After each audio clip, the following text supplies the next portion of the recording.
Искра 695. По ориентировке угон Toyota Camry черного цвета 930, Заман Сергей Норд, 01 регион. Преследуем, обнаружили, преследуем по южной объездной, как приняли.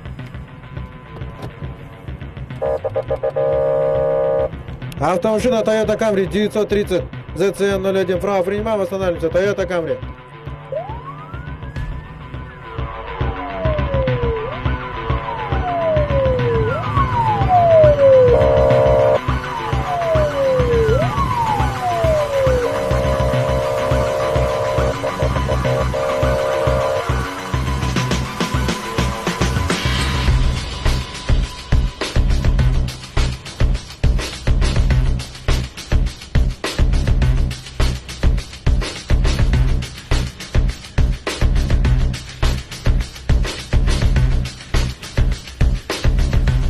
Тоже преступность на месте не стоит, они используют различные средства, оборудование. Где-то они идут, что разбивают стекло и потом уже присоединяют свою аппаратуру и как бы наглым образом совершают угон. Где-то, вот, как я ранее говорил, вот, используют специальные ретрансляторы, где вот ловят сигналы, сигнализации, после чего уже тоже, ну это уже как бы высококвалифицированные, так скажем, угонщики, да, которые живут этим, промышляют. Вот. Ну и наши органы полиции тоже не стоят на месте. Работаем.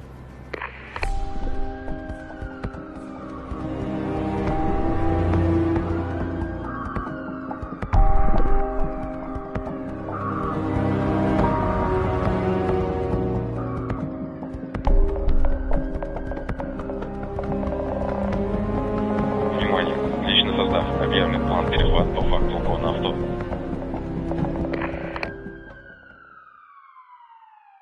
Наблюдается снижение угона автотранспорта на 13% и краж автотранспорта на 17%. Тема нашей сегодняшней встречи – противодействие кражам и угонам автомашин, которое является одним из приоритетных направлений деятельности Министерства внутренних дел. На постоянной основе для снижения данного вида преступлений проводятся оперативно-розыскные мероприятия, в том числе профилактические. Проходим.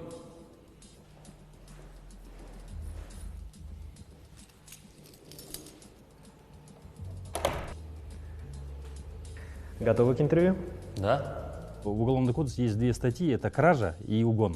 Хотел бы разъяснить, угон — это тайное хищение, неправомерное завладение автомашиной без цели хищения.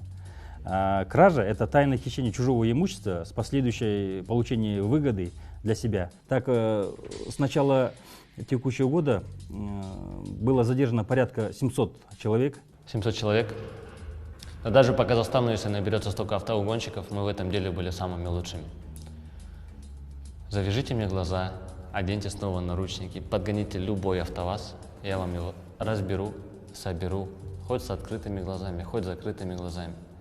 Да, с иномарками были проблемы, но как бы для нас это такие простые шаги были, которые нужно было просто преодолевать.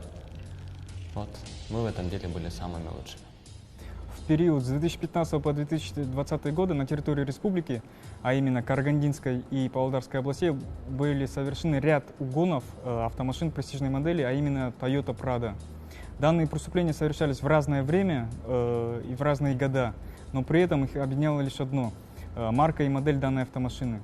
По данным фактам была создана специальная следственная оперативная группа, в состав которой вошли наиболее подготовленные сотрудники, состоящие из оперативных сотрудников и следственных подразделений.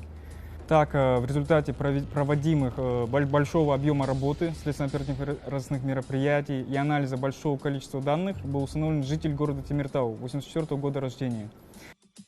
Голову подними, выше подними голову.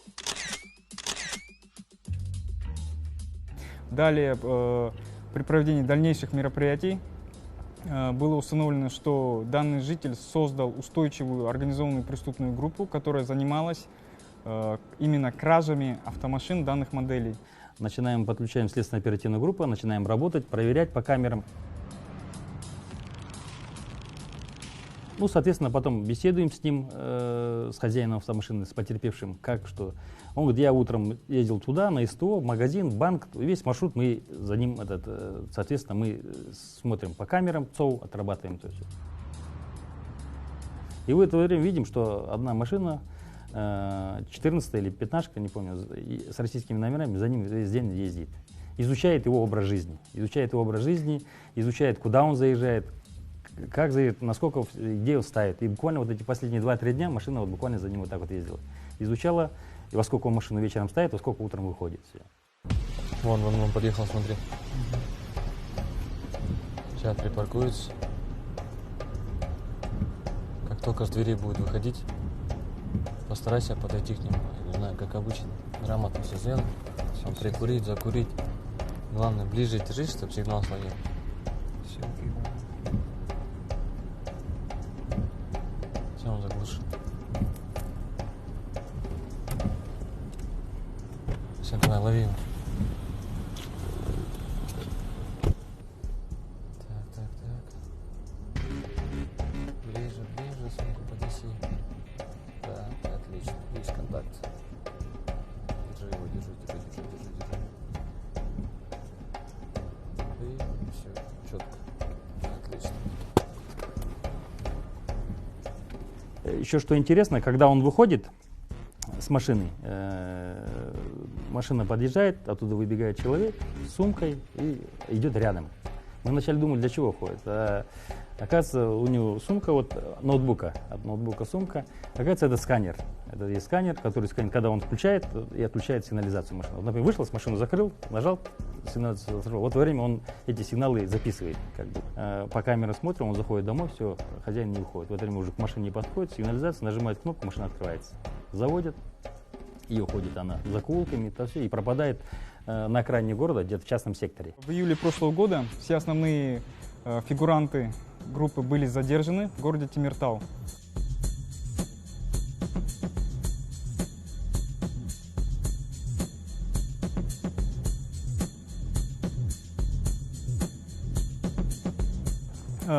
Установлено, что данный организатор организовал создал свой центр авторазбора, где его группа занималась скупкой автомашин, так скажем, после не подлежащих восстановлению, то есть после ДТП или после пожаров.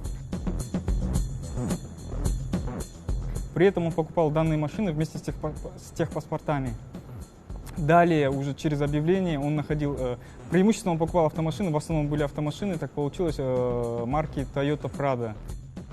Через объявление, через интернет, через знакомых он находил похожие автомашины, аналогичные, то есть которые вот у него были после ДТП, после чего совершал угон. Подобрав машину, совершив угон, они прятали данные машины в своих гаражах, в СТО. Далее они начинали разбирать данные автомашины, перебирать кузов, в результате чего снимали раму с ПИН-кодом с разбитой машины на уже, получается, на узнанную машину. Размещали объявления и продавали спокойно, получается, данные автомашины.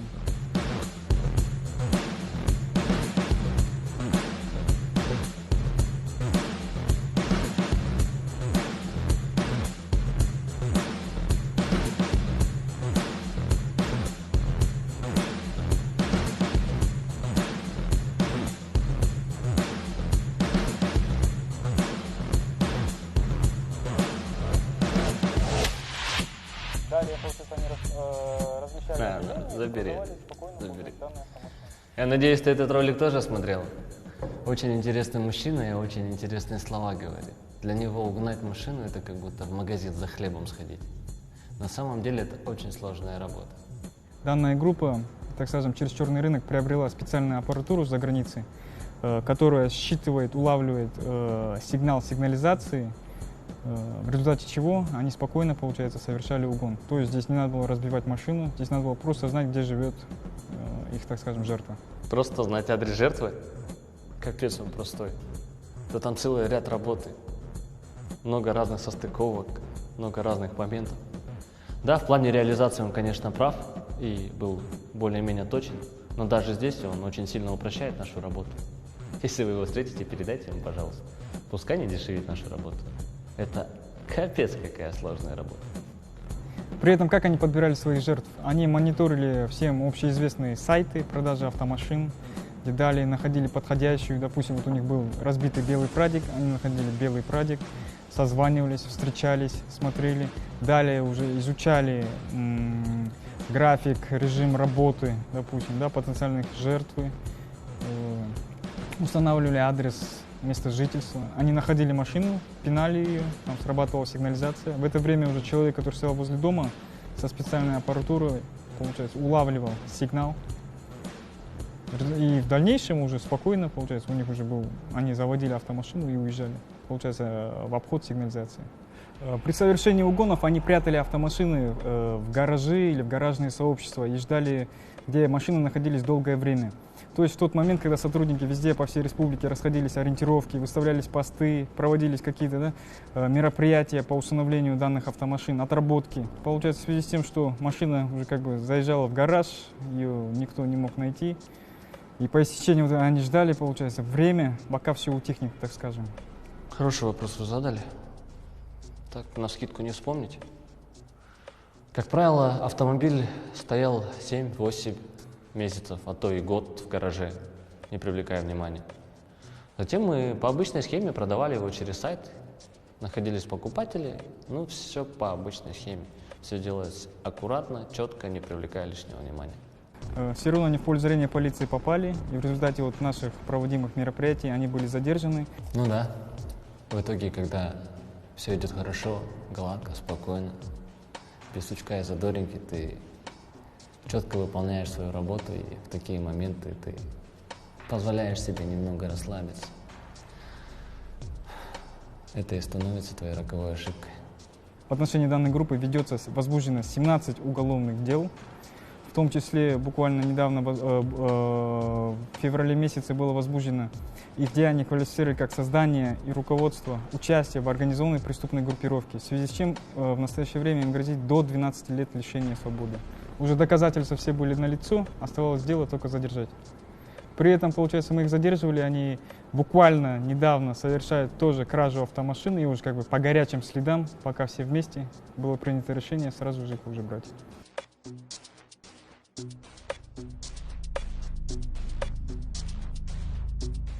Задержание происходило совместными действиями двух областей, получается, Карагандинской и Павлодарской областей, на территории города Темиртау. При этом были задействованы наши спецподразделения, так как группа была большая, и всех задержали в одно время. Нет, в этом плане к полиции вообще претензий никаких нет. На самом деле я думал, что такое только в кино может происходить. Ты заходишь в офис, ничего не подозревая, начинаешь работать, искать. Все как обычно, все по полочкам, как должно было быть. И в какой-то момент какой-то скрип, шорох. И ты понимаешь, что в это время суток в офисе никого не бывает. Ты просто застываешь на месте и начинаешь думать, с тобой ли это происходит. И как только ты пристаешь, уже выбита дверь. Перед тобой стоят сотрудники полиции. Работает полиция, маски-шоу, все. В этот момент ты просто не знаешь, что делать, куда бежать, куда двинуться. В голове пролетает очень большое количество мыслей. Ты только хочешь привстать, а ты уже лицом в земле. Да, очень грамотно сработали, но не думал, что со мной так произойдет. Мы работали очень четко, и я думал, что мы избежим всех этих последствий.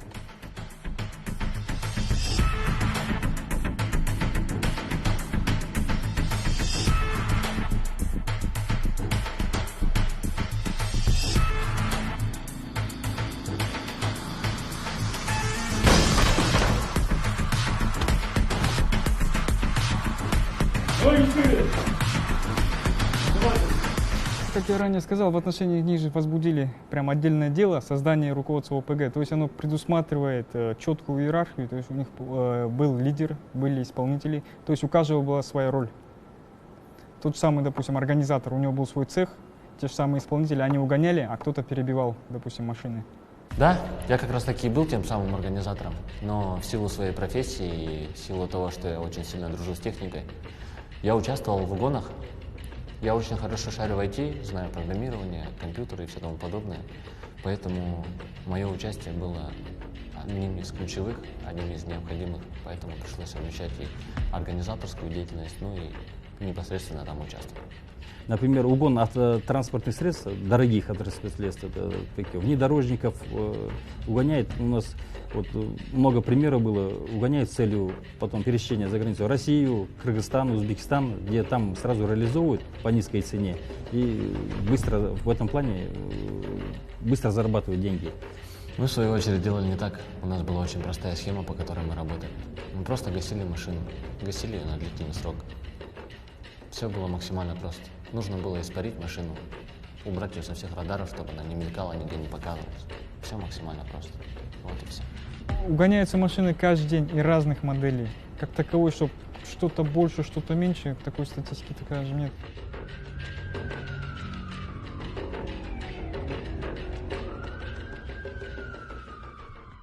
Например, работаю сейчас уже в полиции порядка свыше 20 лет.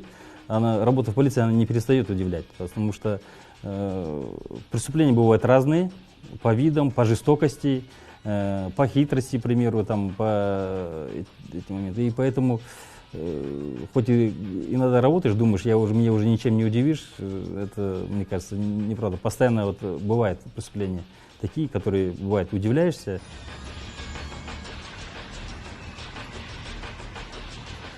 На моей практике был такой случай, это, получается, были праздники. И, так скажем, наш недобросовестный гражданин, выйдя со своими друзьями, увидел неподалеку открытую машину, полностью с ключами заведенную. И он спокойно, получается, туда сел, посадил всех своих друзей, и они доехали, на тот момент они поехали в Хан-Шатыр. Все, приехав в Хан-Шатыр, он спокойно также оставляет свою машину и уходит, и ушел вместе со своими друзьями. И вот его деяния в дальнейшем были квалифицированы как угон, то есть статья 200 Уголовного кодекса. Преимущественно угоны и кражи автомашин совершаются в ночное время, то есть когда при минимальном присутствии людей, той же самой охраны, может, да, каких-то возможных там, соседей, свидетелей, очевидцев. Вот. И тоже преступность на месте не стоит, они используют различные средства, оборудование.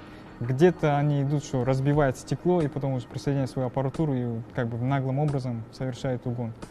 Где-то, вот, как я ранее говорил, вот, используют специальные ретрансляторы, где вот ловят сигналы сигнализации, после чего уже тоже, ну это уже как бы высококвалифицированные, так скажем, угонщики, да, которые живут этим, промышляют. Вот. Ну и наши органы полиции тоже не стоят на месте, работаем. Необходимо ужесточить законодательство в данном направлении. Так и по инициативе Министерства внутренних дел в Уголовный кодекс внесены поправки в плане ужесточения данного вида статьи по признакам неоднократность и незаконное проникновение. Отнести к тяжким видам преступления, чтобы в последующем между потерпевшим и подозреваемым не было исключить меры примирения. Потому что были случаи, когда потерпевший, задерживаем подозреваемого за угон, он впоследствии примиряется с потерпевшим и уходит от ответственности. И вновь начинает совершать данные преступления. Вы спрашиваете, вернусь ли я к данному виду деятельности? Сейчас я, наверное, с уверенностью могу ответить, что нет. Я к этому больше не вернусь. Мне этого хватило сполна. Сотрудниками полиции на постоянной основе проводятся оперативно-розыскные и профилактические мероприятия с целью установления местонахождения похищенного автотранспорта и установления лиц подозреваемых, совершавших данные преступления. Мы рекомендуем вообще ставить свои автомашины на специально охраняемых паркингах, территориях, где есть камеры видеонаблюдения, где каждый охранник знает, кому принадлежит их машина. Кроме того, сейчас как бы 21 век, сейчас очень есть много общедоступных, так скажем, и дешевых технологий. Это тот же самый GPS-трекер в автомашину, установка, который подключается спокойно к любому телефону. И вы видите любое действие вашей машины. Сейчас не составляет большого труда по ВИН-коду проверить, находится ли она в розыске, в межгосударственном розыске или в нашем розыске, например, по территории Республики Казахстан или в Российской Федерации. Это сейчас не проблема, можно в любой обратиться и проверить. в этом плане. Потому что тоже вот по многим моментам мы когда разбираемся, вот у нас в основном там в районах, в сельских, там вот машины вот российского производства и Росучет. Там практически, там, как раньше, там договор купли-продажи они просто техпаспорт передают друг другу в руки и все. А эта машина в залоге, или там она там в лизинге была, или еще, это потом выясняется, а потом они начинают и судиться, и ходить, и заявлением обращаться, и все эти моменты. И в этом плане потом, конечно, тяжело уже расследовать. Поэтому, конечно, хотелось бы посоветовать, чтобы в этом плане проверили по всем учетам автотранспорта. Если вы приобретаете автомашину, в любом случае всегда удостоверяйтесь, проверяйте наличие техпаспорта, не знаю, всех правоустанавливающих документов на эту автомашину. По возможности, если она там приобретена с Toyota центра, да, посмотрите, чтобы наличие данных документов, чтобы в дальнейшем не оказалось, что данная машина была угнана или состоит на криминальном учете где-нибудь там в России. Получается, при регистрации, при совершении регистрационных действий уже, после договора купли-продажи, уже в ЦОНе уже эта проверка ведется. Если уж что-то там будет, вам об этом обязательно сообщат. Министерство внутренних дел и региональными территориями департаментов полиции на местах на постоянной основе проводятся рейдовые мероприятия, вот мест СТО, разбор автозапчастей с целью установления, выявления таких вот автомашин, численности в угонах. Противодействие кражам и хищениям автомашин находится на постоянном контроле Министерства внутренних дел.